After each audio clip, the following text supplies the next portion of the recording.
DDF আমার আছে 1 টাকা, আমার 1 টাকাই চলে গেছে। এখন এরা যদি আমার 4 আনা দেয়, এইটা আল্লাহর কাছে শুকরিয়া যে এরা সামনে এই যে ডিডিএফ দাঁড়াইছে। তা আগে পিছেও অনেক কিছু, অনেক সময় শীতে, তারপরে এই মেশিন দেয়, প্রতিবন্ধী দেয়, অনেক কিছু ডিডিএফ দিয়ে দেয়। করোনার সময় দেশে এরা সবসময় দেয়। আল্লাহর কাছে দোয়া করি এই ডিডিএফ যেন সবসময় আমাদের মাঝে থাকে, কারণ এরা সবসময় আপদ বিপদে পাশে থাকে, সাহায্য করে। বড় বড় সংস্থা আছে এই আশেপাশে, যেমন ব্রাক, গ্রামীণ, আশা, তার আজ পর্যন্ত কখনোই আমরা কোনো সাহায্য পাইনি। তার জন্য ডিডিএফকে হাজারো ধন্যবাদ। এরা সবসময় থাকে পাশে, যত বড় দুর্যোগ আসুক, কম আসুক, ছোট বড় যাই কিছু আসুক, যে কোনো সময়, যে কোনো মুহূর্তে সবসময় সবাই আগে সামনে ইয়ে দাঁড়ায়। আর ওই সংগ্রাম সেবা ইয়ে দাঁড়ায়, কম বেশ করে সবারই দেয়। আর এছাড়া কোনো এনজিও আসতে আমি দেখি নাই যে এই জায়গায় ইচ্ছে দাঁড়াইছে, কোনো এনজিও ইয়ে দাঁড়ায় নেই। আসলে এই ডিডিএফ কর্তৃক যে অনুদানটা আজকে দিতেছে, এই ডিডিএফ আমাদের রাহিনপুরে বিভিন্ন এনজিও আছে, অন্তত 15-16টা এনজিও আছে।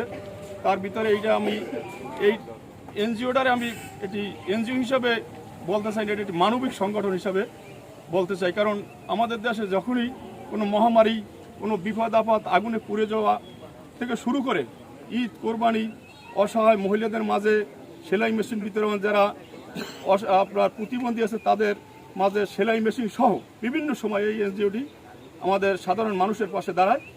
তো আমরা আশা করব এই এনজিওটি আমাদের মাঝে চিরদিন বেঁচে থাকুক, সাধারণ অসহায় মানুষের পাশে দাঁড়াবার মতো যেন আল্লাহ এদেরকে সমর্থন দেয়। অনেক কিছু আশা করি যারা ক্ষতিগ্রস্ত হয়েছে, আর বাড়ি এলে যে রাহিনপুরে ডিডিএফের যে মালিক খোকন শিকদার, আমরা আশা করি তার মাধ্যমে আমরা বড় কিছু আশা করি, যেন প্রত্যেকটা দোকানদার এবং ঘর মালিক যেন তার দ্বারা যেন সহযোগিতা পায়। এবং তাকে হাজারো ধন্যবাদ যে সে এলাকার যে কোনো ছোটোখাটো থেকে বড় সমস্যার কথা শুনলি মানুষের পাশে সে দাঁড়ায়। এটা তার সবচেয়ে বড় গুণ।